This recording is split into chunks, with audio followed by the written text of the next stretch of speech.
ओम श्री महालक्ष्मीये नमो नमः। जय श्री हरि।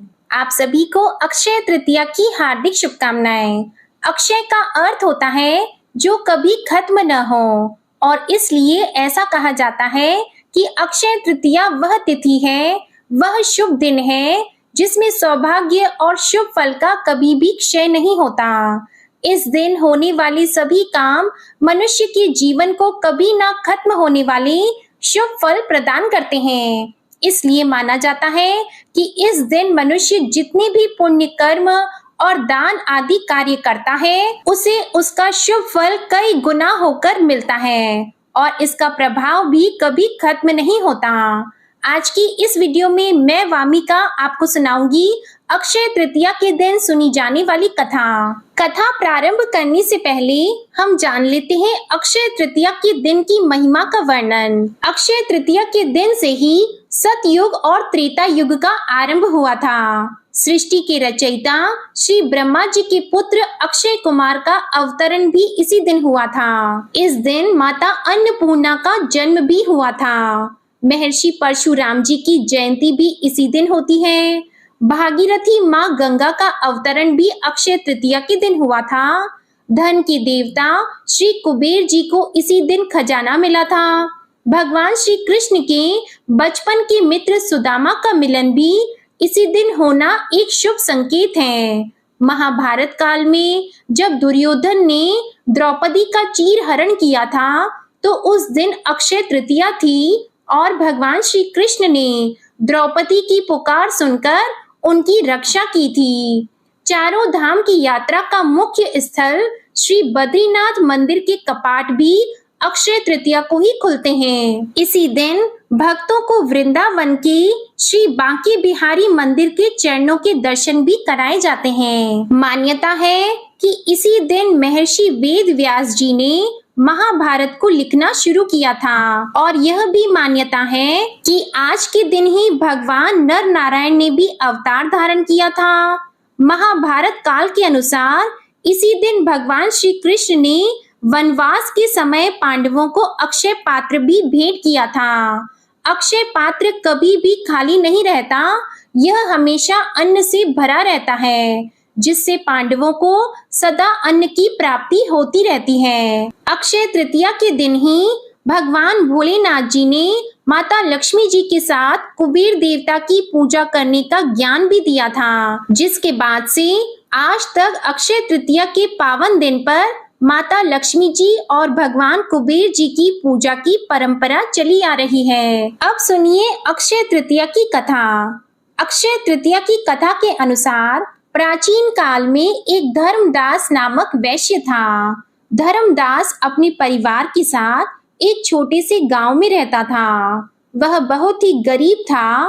वह हमेशा अपने परिवार के भरण पोषण के लिए चिंतित रहता था। उसके परिवार में कई सदस्य थे। धर्मदास बहुत धार्मिक प्रवृत्ति का व्यक्ति था।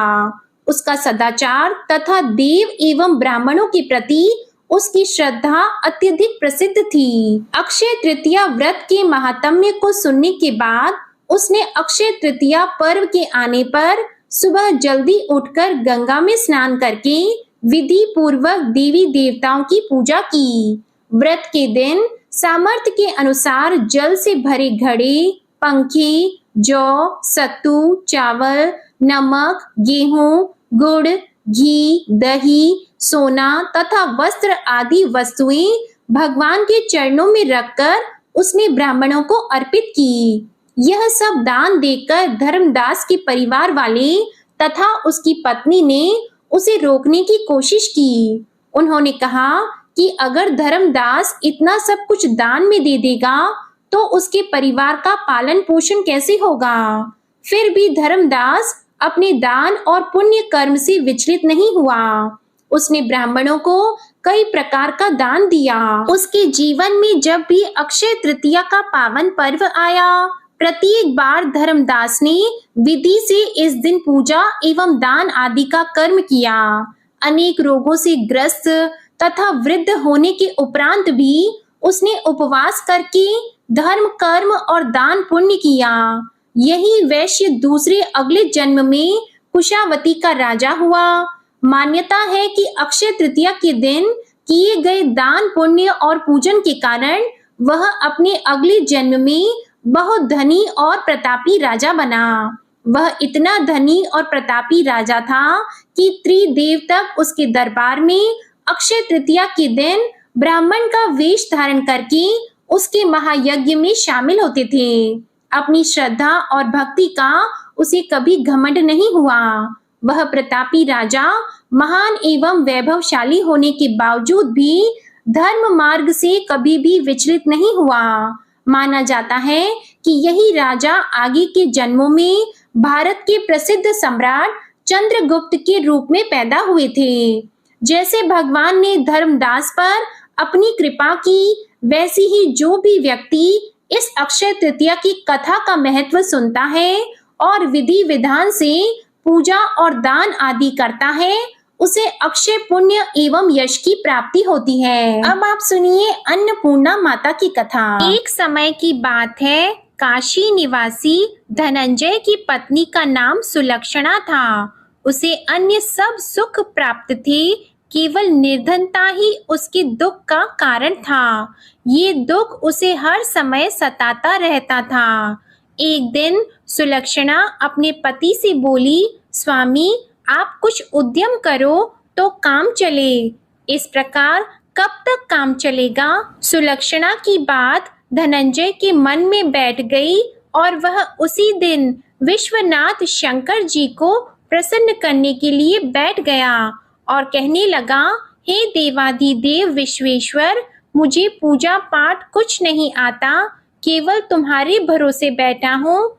इतनी विनती करके वह 2-3 दिन तक भूखा प्यासा ही बैठा रहा। यह देखकर भगवान शंकर ने उसके कान में अन्नपूर्णा 3 बार कहा। यह कौन क्या कह गया? इसी सोच में धनंजय रह गया कि मंदिर में आते ब्राह्मणों को देखकर वो पूछने लगा, पंडित जी अन्नपूर्णा कौन है? तब ब्राह्मणों ने उसे कहा कि तूने अन्न छोड़ दिया है, सो तू अन्न की ही बात करता है। जा घर जाकर अन्न ग्रहण कर।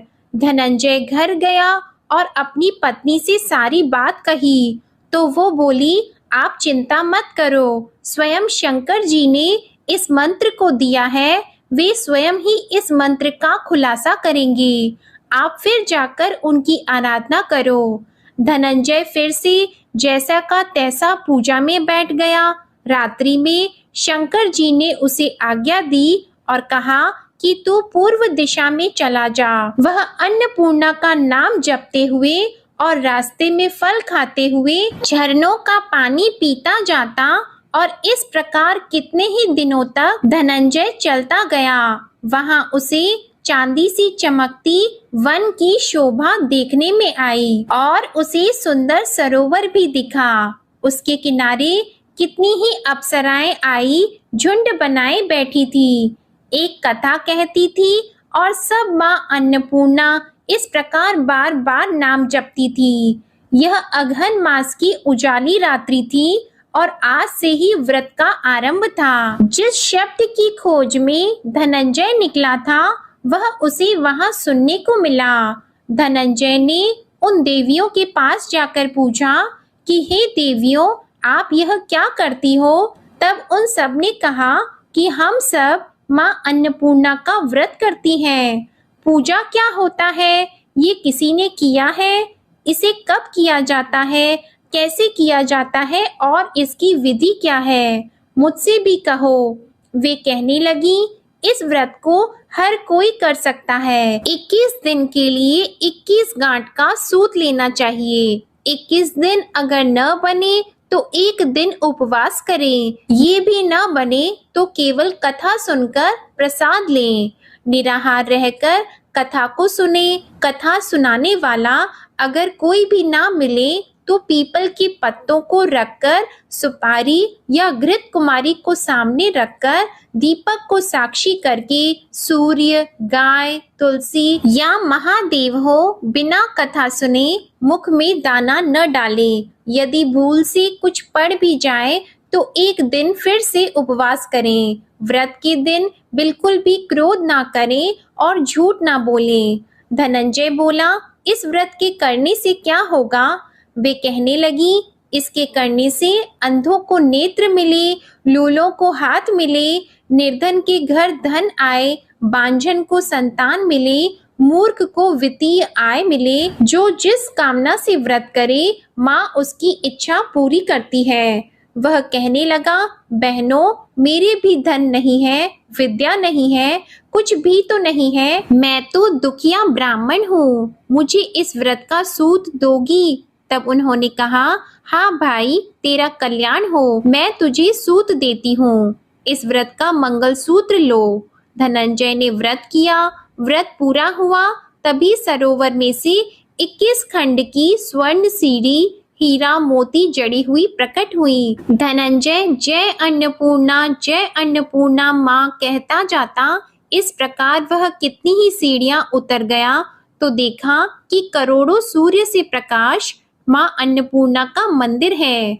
उसके सामने स्वर्ण सिंहासन पर माता अन्नपूर्णा विराजमान है और उनके सामने भिक्षा हेतु भगवान शंकर खड़े हैं। देवांगनाएं चवर डुला रही हैं, कितनी ही हथियार बांधे पहरा दे रही हैं। धनंजय दौड़कर जगदम्बा माँ के चरणों में गिर गया। देवी उसके मन का क्लेश जान गई और धनंजय कहने लगा, माता, आप तो अंतर्यामी हो, आपको अपनी दशा मैं क्या बताऊं? माता बोली, मेरा व्रत किया है, जा, संसार तेरा सत्कार करेगा। माता ने धनंजय की जिह्वा पर बीज मंत्र लिख दिया। अब उसके रोम रोम में विद्या प्रकट हो गई। माँ का वरदान लेकर धनंजय घर आया। सुलक्षणा से सभी बातें कही। माता जी की कृपा से उसके घर में संपत्ति आने लगी। छोटा सा घर बहुत बड़ा गिना जाने लगा और उसके घर अनेक सगे संबंधियों ने आकर उसकी बढ़ाई की। उससे कहा कि इतना धन और इतना बड़ा घर होने पर अगर संतान नहीं है तो इस कमाई का भोग कौन करेगा? सुलक्षणा से संतान नहीं है, इसलिए तुम दूसरा विवाह कर लो। अनिच्छा होते हुए भी धनंजय को दूसरा विवाह करना पड़ा और सती सुलक्षणा को सौत का दुख उठाना पड़ा। इस प्रकार दिन बीतते गए। फिर नए बंधन से बंधे पति से सुलक्षणा ने कहलाया कि हम व्रत के प्रभाव से सुखी हुए हैं, इस कारण यह व्रत छोड़ना नहीं चाहिए। यह माता जी का प्रताप है जो हम इतने संपन्न और सुखी हुए हैं। सुलक्षणा की बात को सुनकर धनंजय उसके यहाँ आया और वह व्रत में बैठ गया। नई बहू को इस व्रत की खबर नहीं थी। वह धनंजय के आने की राह देख रही थी। जब नई बहू को इस बात की खबर पड़ी तो उसके मन में ईर्ष्या की ज्वाला दहक पड़ी और वह सुलोचना के घर आ पहुंची। उसने वहां भगदड़ मचा दी और धनंजय को अपने साथ ले गई। नए घर में धनंजय को थोड़ी देर के लिए जब निद्रा आ गई तो नई बहू ने उसके व्रत का सूत तोड़कर आग में फेंक दिया। अब तो माता जी का कोप जाग गया और घर में अकस्मात ही आग लग गई। सब कुछ जलकर खाक हो गया। सुलक्षणा जान गई और पति को फिर अपने घर ले आई। इस बात पर नई बहू रूठकर अपने पिता के घर चली गई। पति को परमेश्वर मानने वाली सुलक्षणा बोली कि नाथ, आप घबराओ नहीं, माता जी की कृपा अलौकिक है। पुत्र कुपुत्र हो सकता है पर माता कभी भी कुमाता नहीं होती। अब आप श्रद्धा और भक्ति से आराधना शुरू करो, वे हमारा कल्याण करेंगी। धनंजय फिर माता के पीछे पड़ गया और वह सरोवर सीढ़ी प्रकट हुई। उसमें वह माँ अन्नपूर्णा कहकर उतर गया। वहां जाकर वह माता जी के चरणों में वंदन और रुदन करने लगा। माता प्रसन्न हुई और बोली कि ये मेरी स्वर्ण की मूर्ति ले, उसकी पूजा करना, तुम फिर से सुखी हो जाओगे। जाओ, मैं तुम्हें आशीर्वाद देती हूँ। तेरी स्त्री सुलक्षणा ने श्रद्धा से मेरा व्रत किया है, उसे मैंने पुत्र दिया है। धनंजय ने जब आंखें खोली तो खुद को काशी विश्वनाथ के मंदिर में खड़ा हुआ पाया। वहां से वह उसी प्रकार अपने घर को चला गया। इधर सुलक्षणा गर्भवती हुई और उसे एक पुत्र की प्राप्ति हुई। गांव में आश्चर्य की लहर दौड़ गई। मान्यता आने लगी कि इस प्रकार उसी गांव के निसंतान सेठ के पुत्र होने पर उसने माता अन्नपूर्णा का मंदिर बनवा दिया। उसमें माताजी धूमधाम से पधारी और धनंजय को मंदिर के आचार्य का पद दे दिया। जीविका के लिए मंदिर की दक्षिणा और रहने के लिए बड़ा ही सुंदर सा भवन दे दिया।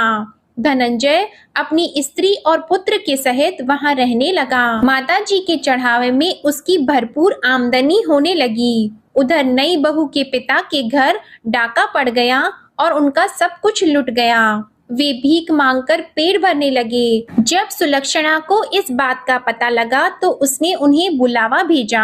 फिर सुलक्षणा ने उनको एक अलग घर में रख लिया और उनके अन्न और वस्त्र का प्रबंध भी कर दिया। धनंजय, सुलक्षणा और उसका पुत्र माताजी की कृपा से आनंद से रहने लगे। माताजी ने जैसे उनके भंडार भरे वैसे ही सबके भंडार भरे। प्रेम से बोलिए माँ अन्नपूर्णा की जय। आपको आज की कथा पसंद आए तो वीडियो को लाइक कीजिएगा, शेयर कीजिएगा, कमेंट में माता अन्नपूर्णा की जय लिखिएगा और चैनल को भी सब्सक्राइब करिएगा। जय माता दी।